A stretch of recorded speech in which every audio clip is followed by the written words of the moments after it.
praying for an open heaven. I know you praying for God to open up some stuff.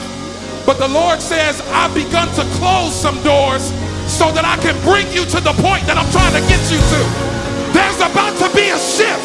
But before there's a shift, God says, let me shut old seasons.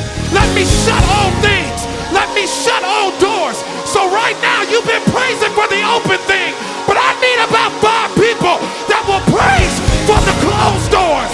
For the things God sent in to turn you. To turn you. To turn you.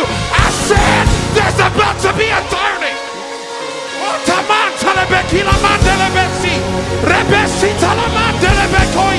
So why has everything been messed up?